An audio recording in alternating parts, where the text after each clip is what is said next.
The galaxy had known wars before, but never a war like this. Entire civilizations crumbled under the march of the Dominion, a war machine that advanced without pause, swallowing fleets and silencing worlds.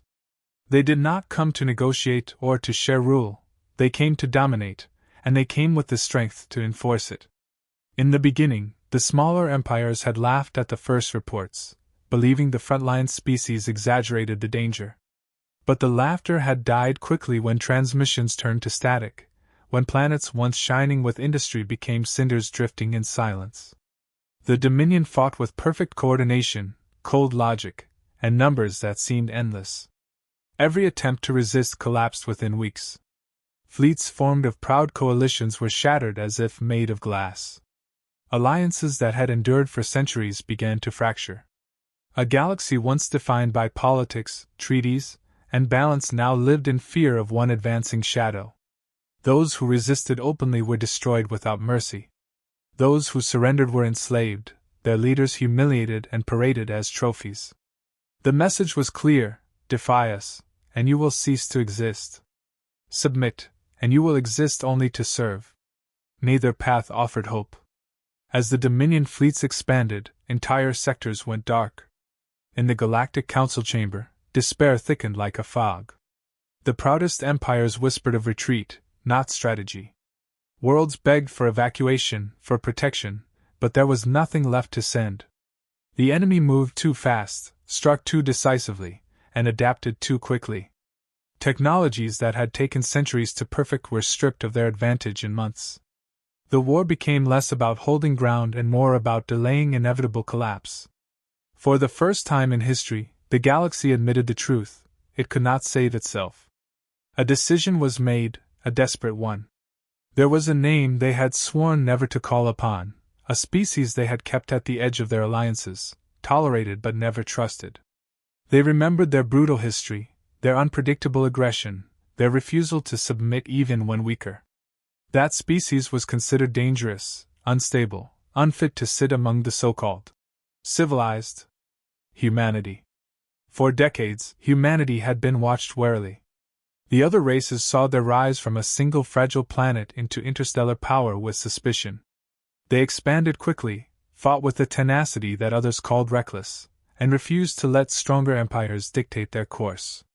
They were capable of astonishing cooperation, yet also capable of unimaginable violence. They did not bend to pressure. They did not forgive insults. The Council had quietly agreed: humanity was to be contained, their influence limited, their fleets kept away from major disputes. Too dangerous to trust, but too resourceful to provoke. And yet now, the galaxy had no choice. The Dominion was erasing them piece by piece. Old rivalries, old fears, old insults, none of them mattered anymore. They needed warriors who did not know how to surrender. They needed minds that did not think like theirs. They needed those who had never accepted inevitability. The first petitions were sent quietly, cloaked in secrecy. Dignitaries crossed the void, their ships carrying flags not of pride but of desperation. They spoke in hushed tones of alliances, of forgiveness, of forgotten disagreements. They begged for humanity's intervention, because the alternative was extinction. But even as the requests spread, many trembled at what they were asking. To call upon humans was to unleash something they had long feared. They remembered the stories: fleets that had fought until the last ship burned, armies that had marched through toxic battlefields without hesitation, leaders who had stared down superior foes and chosen annihilation over submission. Humanity was not a comfortable ally. They were a force that changed wars. In the hidden corners of strategy chambers, some whispered that perhaps the Dominion itself would learn fear if humanity joined. Others whispered darker thoughts: that if humanity truly entered the war, the Dominion might not be the only enemy that trembled. For now, however, there was no alternative. The galaxy's proudest fleets were nothing but wreckage. The Council's words had become meaningless. Civilization itself stood on the edge of silence. The Dominion advanced like an oncoming storm, and all that remained was to summon the storm that might stand against it. And so, for the first time in living memory, the call was sent. A message that crossed the stars, heavy with desperation and reluctant hope. The words were simple, but they carried the weight of an entire galaxy's survival. Humanity, we need you. What no one could know then was that the galaxy was not inviting an ally. It was summoning a reckoning. The envoys who traveled to humanity came with voices carefully chosen, their words rehearsed countless times. They arrived draped in the symbols of their failing civilizations, hoping to appeal to reason, to shared survival, perhaps even to pride. Yet when they entered human space, they found no warm reception, no council eager to hear them. Instead, they were met with silence. Their requests were acknowledged, but answers were delayed. Days turned to weeks as humanity studied the desperate pleas, and the galaxy was forced to wait. In those days of waiting, tension grew unbearable. The Dominion pressed forward, crushing another fleet, seizing another cluster of worlds. Every moment humanity withheld its reply was another measure of blood spilled elsewhere. But the silence was not indifference. Humanity was watching, calculating, observing every detail. They were listening to the panic in the envoys' voices, measuring the sincerity of their desperation, and noting the fractures between them. When the human delegation finally appeared, it was not with flattery or sympathy. Their representatives were calm, deliberate, and impossibly direct. They did not waste words. They did not posture. They simply asked, "What are you offering, and why should we believe you now?" The envoys shifted uncomfortably, offering promises of cooperation, access to resources, even future seats of authority. But the humans remained unmoved. It was not generosity they sought. It was something else, assurance that their sacrifice would not be squandered by the same arrogance that had let the Dominion grow so strong. Behind the quiet questioning was a weight the aliens had felt before: humanity's refusal to act as others did. Where most species negotiated to soften terms, humans hardened theirs. Where others begged for understanding, humans demanded accountability. They reminded the envoys of past betrayals, moments when humanity had been dismissed as unstable or too primitive to sit at the table of the so-called great powers. They recalled the restrictions placed on their fleets, the endless debates over limiting their expansion, the insults spoken when humans refused to bow to precedent. Now, those same powers who had sought to contain them came crawling for salvation. The moment of reckoning came when the lead human negotiator spoke with chilling clarity. If humanity was to fight, they would do so without interference. Their fleets would not be commanded by any council. Their soldiers would not be monitored or restricted. Their strategies would remain their own. The other species could watch, but they could not direct. The terms were absolute. Humanity would join the war only if they were free to fight it their way. The envoys balked. The terms were harsh, dismissive of unity, dismissive even of the fragile pride they clung to. But they knew the truth. Refuse, and their civilizations would collapse under Dominion fire. Accept, and they might live long enough to rebuild. Pride became meaningless in the shadow of extinction. One by one, they agreed, even as fear gnawed at them. For though they welcomed humanity's aid, they also dreaded what it meant. They had studied humanity's wars, the relentless way they fought, their ability to adapt and to endure beyond reason. Other species surrendered when outmatched. Humans grew more dangerous. Others accepted defeat when cornered. Humans found ways to drag enemies down with them. The galaxy did not merely fear humanity's strength, it feared their refusal to recognize defeat. That trait, once condemned as reckless, was now the only hope of survival. When the terms were signed, there was no celebration. There was only silence, a silence heavy with foreboding. The envoys carried the agreement back to their failing worlds, knowing they had invited something uncontrollable into their war. And as humanity prepared to move, the galaxy felt a shift, subtle but undeniable. The waiting was over. The predator had stirred. Within human command centers, preparations that had long been hidden came into motion. They had been watching the Dominion as well, studying their methods, their weaknesses, their blind arrogance. Humanity had not spent its years in isolation idly. It had been planning, building, and waiting for a moment when the galaxy would no longer dismiss them. Now that moment had come, and the terms they had demanded ensured nothing would hold them back. The first fleets moved without fanfare, no grand announcement, no boasts. Just quiet departure into the darkness, toward battlefields already soaked in blood. To the galaxy, it seemed almost too little, too late. But those who had studied humanity knew better. When humans acted, they did not come to delay defeat. They came to end wars. The Dominion had not yet noticed. They were still drunk on victory, still convinced no new resistance could alter their momentum. They would learn soon enough.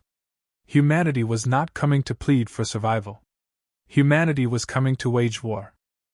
The first clash came without warning, as if humanity wanted no time for the galaxy to prepare itself for what was about to be revealed. A Dominion strike force, accustomed to sweeping aside weakened fleets, moved to intercept what they believed was a token human presence. To them, the scattered human ships looked vulnerable, their numbers too few to matter. It was a mistake they would not live to repeat. The battle did not unfold as the Dominion expected. Instead of massing defensively, the humans vanished into the black, scattering and reappearing in unpredictable arcs. Their ships seemed to move with intent beyond calculation, cutting into the Dominion formation at its weakest joints. Where other species had thrown themselves forward in desperate waves, humanity dismantled with precision. Supply vessels went up in flames first, command ships second. Then came the ambushes, weapons fire from directions the Dominion had not even considered. The galaxy had long believed humans lacked the technological edge to rival their greater neighbors. What they had not accounted for was the way humans used what they had. Every ship became a trap, every maneuver a deception. They did not fight for position, they fought to disrupt, to break rhythm, to inject chaos into an enemy that had grown too comfortable with order. When Dominion soldiers expected retreat, they found pursuit. When they sought to regroup, they were fragmented further.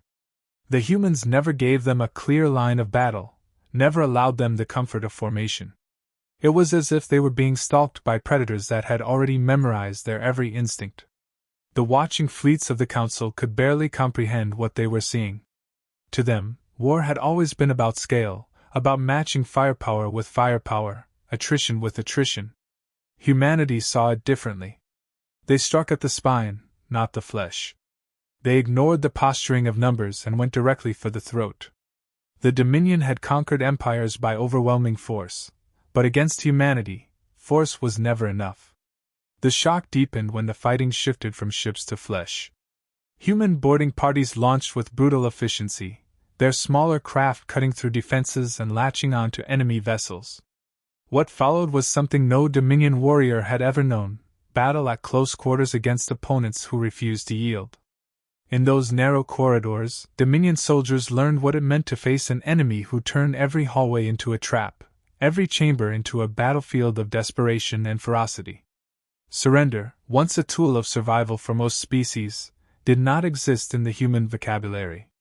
Wounded soldiers kept fighting, unarmed crew improvised weapons, and entire squads refused to retreat even when surrounded. To the Dominion, it was incomprehensible. To the Council observers, it was terrifying. As reports spread, whispers turned to awe. The humans were not merely surviving, they were dominating. One battle became two became a campaign, and soon Dominion supply lines began to falter. Worlds thought lost were reclaimed with startling speed. In every conflict, the same pattern repeated, the Dominion expecting predictable resistance, only to be dismantled by enemies who seemed to think 3 steps ahead and yet fought with the fury of those who had nothing to lose. The psychological toll began to ripple outward. Dominion commanders who had once spoken with arrogance now spoke with hesitation. Fleets assigned to counter the humans began to request reinforcements before the first shot was fired. Rumors spread among Dominion ranks of ships that never returned, of enemies that fought like shades in the dark, of humans who grinned even when bleeding. Fear had taken root. The galaxy had not seen this before, and many found themselves equally unsettled.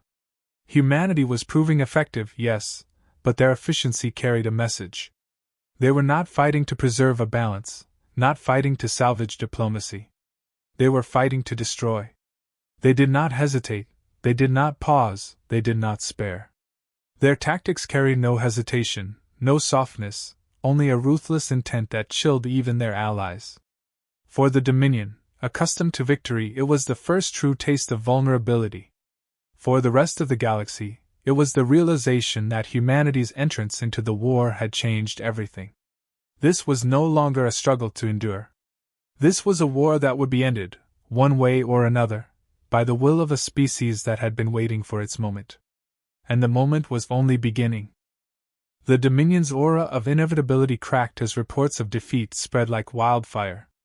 Where once their fleets advanced without pause, now hesitation gnawed at their commanders. Entire sectors they had counted as secure suddenly erupted with resistance, fueled by whispers of human victories. The very name of humanity began to circulate in hushed tones among soldiers and civilians alike. To fight against humans, they said, was not a battle but a sentence. Worlds that had resigned themselves to conquest stirred again. On planets abandoned by the Council, resistance cells that had gone silent found new courage. It was not promises from the Alliance that drove them, but stories. Humans boarding enemy warships and turning them into wreckage, humans retaking colonies with a ferocity that defied logic, humans who demanded no tribute and offered no compromise, only survival through defiance. For the first time in years, the Dominion was being pushed back. But humanity's impact extended beyond battlefield victories. They changed the very rhythm of the war. Where other species had waged slow campaigns of attrition, humanity struck like lightning. One day the Dominion controlled a vital supply depot, the next it was ash.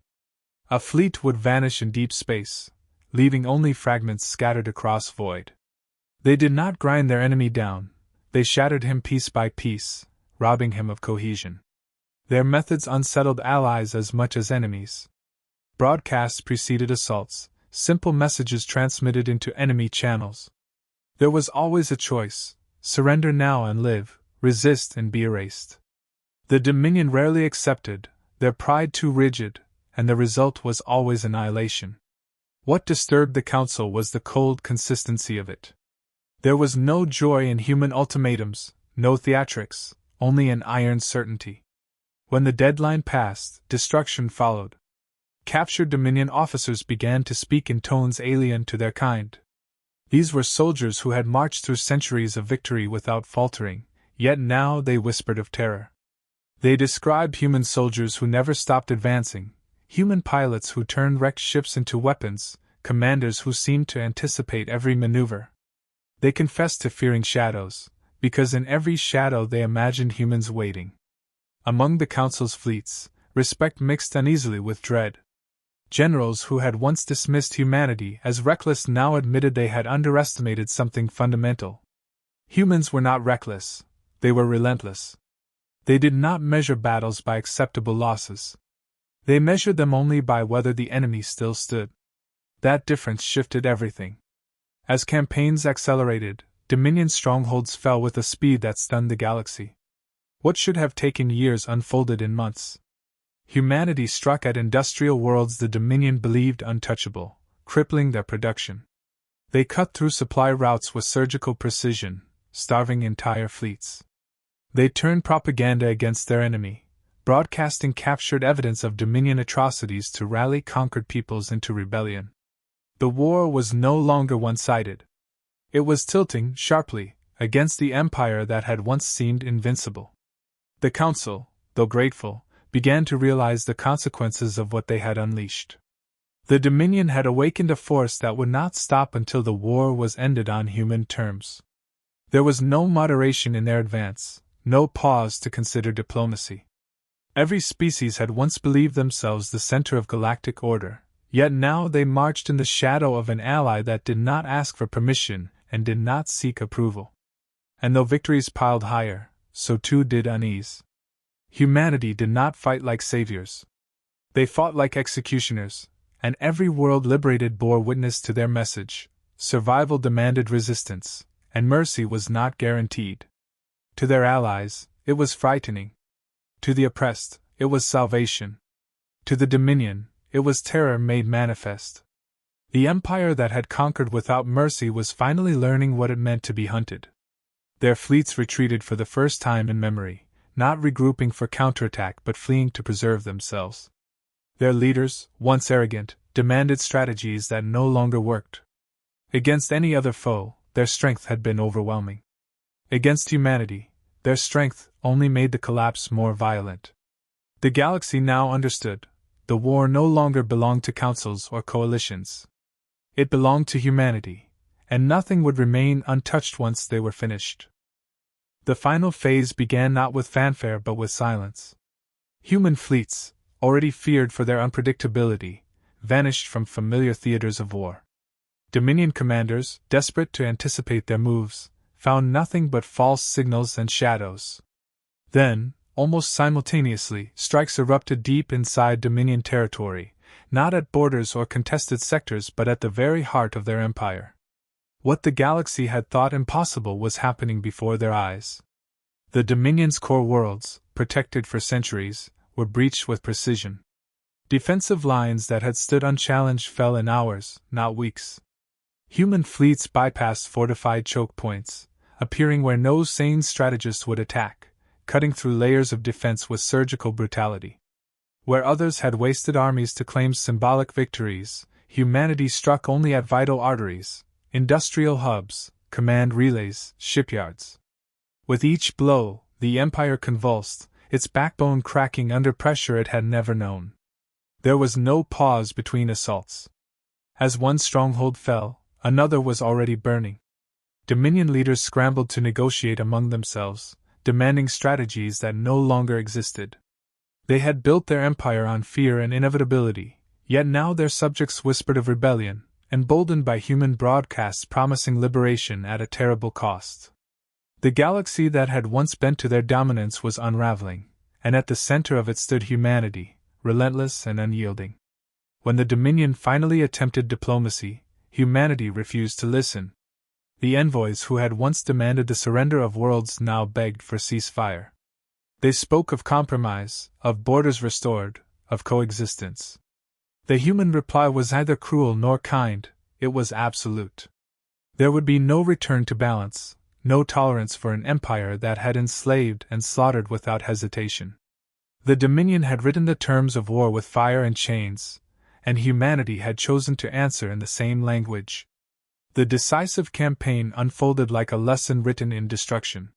Human fleets encircled the Dominion's capital system, cutting it off completely. Civilian transports attempting to flee were intercepted, their crews given a single chance: surrender and be spared, resist and be destroyed. Even as fear consumed the defenders, human soldiers boarded fortresses that had never been breached, tearing them apart room by room. To the Dominion, this was not war, it was erasure. The final battle was not remembered for its length but for its inevitability.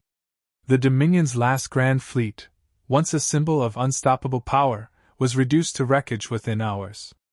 They fought with desperation, but humanity fought with certainty. Every maneuver the Dominion attempted was anticipated, every countermeasure broken before it took hold. For the first time in their history, they faced an enemy that did not merely resist but sought their complete destruction, and had the will to achieve it. When the capital world finally fell, the galaxy trembled in silence. The Dominion's banners, once carried across 1,000 worlds, were torn down and left to rot in ash. Their rulers, captured and broken, were paraded not as trophies but as warnings.